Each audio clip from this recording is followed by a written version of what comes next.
Hello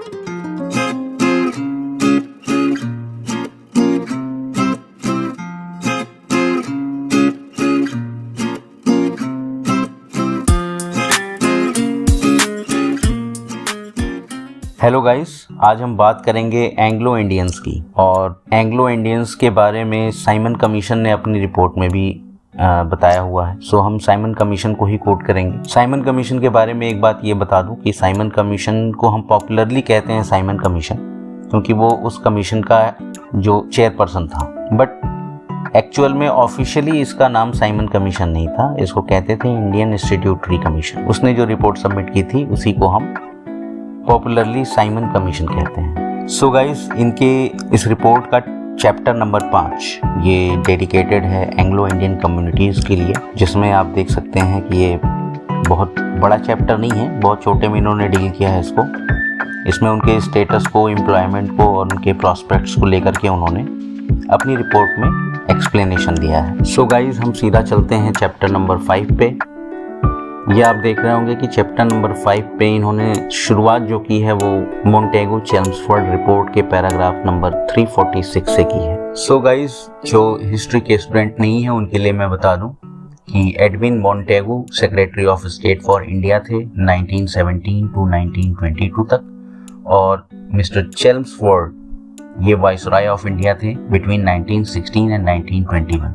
इन्होंने जो ये रिपोर्ट सौंपी थी या प्रिपेयर करी थी वो बेस बना था गवर्नमेंट ऑफ इंडिया एक्ट 1919 की। अपनी इस रिपोर्ट में मोंटेगो और चेम्सफोर्ड ने जो बात लिखी है वो मोटी मोटी ये है कि उनका ये कहना है कि थोड़ी रिसर्च की ज़रूरत है, थोड़े रेफरेंसेस की ज़रूरत है अगर आप डील करना चाहते हैं एंग्लो इंडियंस या यूरेशियन कम्युनिटी के साथ में जो प्रॉब्लम चल रही है उनको, और उनका उस रिसर्च के बेसिस पर उनको जो राइट्स हैं वो उन्हें दिए जाएं। सो अब 12 साल के बाद साइमन महोदय ने एक कोना अपनी रिपोर्ट में डाली दिया एंग्लो इंडियंस के लिए, और उनका ये कहना है कि जो एंग्लो इंडियंस है वो इंडिया के ऑलमोस्ट सभी पार्ट में रहते हैं, और 1921 में जो सेंसस हुआ था उसने एक क्लियर डाटा दिया हुआ है कि एंग्लो इंडियंस की पॉपुलेशन कितनी है इंडिया में। तो वो जो सेंसस का डाटा है उसके अकॉर्डिंग एंग्लो इंडियंस की जो पॉपुलेशन है वो 1,13,090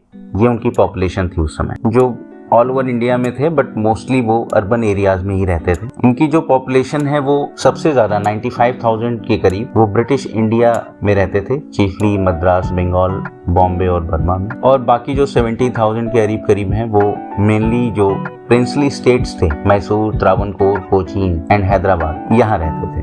गाइज, अब हम ये जानने की कोशिश करेंगे कि आखिर ये एंग्लो इंडियंस हैं कौन। सो जब स्टार्टिंग में ईस्ट इंडिया कंपनी के लोग हिंदुस्तान में आए थे तो आते ही उन्होंने कोई कंपनी तो चालू नहीं कर दी और ना ही सीधा बिजनेस चालू कर दिया। यहाँ पे रहना सहना, लोगों से मिलना जुलना, और प्रिंसली स्टेट्स से वहाँ पे जाकर के अपनी कंपनी को इस्टेब्लिश करने और व्यापार करने के लिए जो भी उन्हें लगता था कि ज़रूरी परमिशंस हैं वो लिए जाएँ। इसमें जब वो सोशल लाइफ जो उनकी हुआ करती थी उसमें काफ़ी सारी इंडियन वुमेन से उनकी मुलाकात हुई। वुमेन्स कॉमन फैमिली लाइफ की भी हो सकती थी। प्रिंसली स्टेट्स के जो काउंसिल्स हुआ करते थे वहाँ से भी रिलेटेड हो सकती थी। उनके साथ जब वो संपर्क में आए तो उनसे उनकी मैरिज हुई, उनसे बच्चे हुए, ये हो गया। दूसरा, जब यहाँ पे ब्रिटिश आर्मी के आए, यहाँ पे पुलिस मैन आए, यहाँ पे उनकी भी जो सोशल लाइफ थी वो ऐसी थी कि वो अपनी फैमिली को पीछे छोड़ कर आना पड़ता था उन्हें।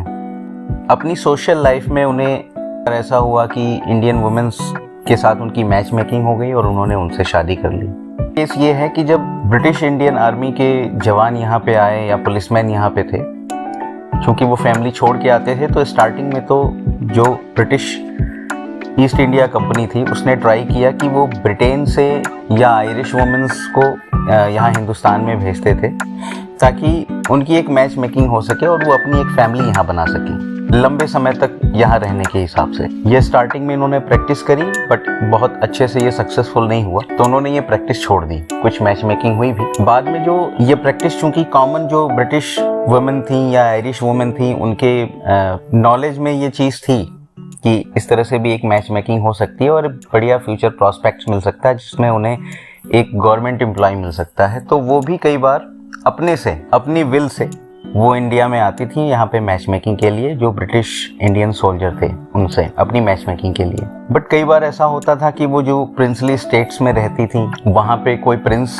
या फिर उनके काउंसिल का कोई ऑफिसर या कोई और, उनके साथ उनकी मैच मेकिंग हो जाती थी। तो उस मैच मेकिंग से जो मैरिज हुई, उससे जो बच्चे हुए वो, तो ये जो इस तरह की जो मिक्स मैरिजेस हैं, इनसे जो बच्चे हुए वो सारे एंग्लो इंडियंस हुए। मोस्टली ये जो एंग्लो इंडियंस थे इनका एजुकेशन इंग्लैंड में ही हुआ था। वो एजुकेशन के लिए इंग्लैंड जाते थे और वापस, चूंकि उनके पेरेंट्स यहाँ इंडिया में ही थे, उनकी जॉब थी यहाँ पे, तो वो वापस यहाँ आते थे। कुछ एंग्लो इंडियन बच्चे जो इंग्लैंड में नहीं जा सकते थे या नहीं जा पाते थे, वो इंडिया में ही एंग्लो इंडियन स्कूल में पढ़ाई करते थे। नेक्स्ट पैरा में साइमन ने एंग्लो इंडियंस को पुअर कम्युनिटी का दर्जा दिया है। ये जो पुअर कम्युनिटी का दर्जा दिया, इसके पीछे एक हिस्ट्री है और वो ये है कि 1830, 40 या 50 के बाद से लेकर के 1900 तक जो ये एंग्लो इंडियंस की फर्स्ट जनरेशन निकली और उसके बाद की जो 1-2 जनरेशन निकली, उन्हें गवर्नमेंट जॉब मिलने में बहुत कोई मुश्किल का सामना नहीं करना पड़ा। पेरेंट्स की रिकमेंडेशन और इंडियंस की कम कम्पिटिटिव होने की वजह से उन्हें बहुत आसानी से जॉब मिल जाया करती थी। बट इंडियंस ने जब ये देखा कि एंग्लो इंडियन स्कूल में पढ़ाकर अगर अपने बच्चे को हम जॉब दिला सकते हैं, तो उन्होंने Anglo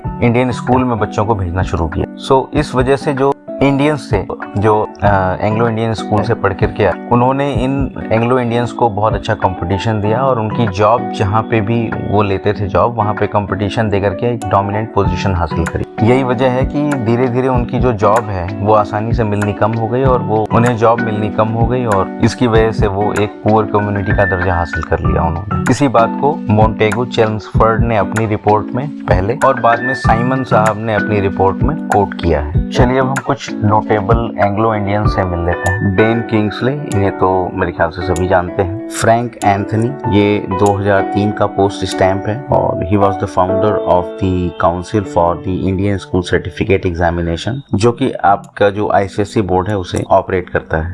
Indian actress Babita Kapoor, मुझे लगता है सबको इनको जानते हैं। Indian parliamentarian Derek O'Brien, Indian actress Manorama, Indian actress Patience Cooper. So guys, इसी के साथ मैं आज का ये डिस्कशन एंड करता हूँ। अगर आपको ये वीडियो पसंद आई हो तो इसे लाइक, सब्सक्राइब और शेयर जरूर करें। Thank you. जय हिंद, जय भारत।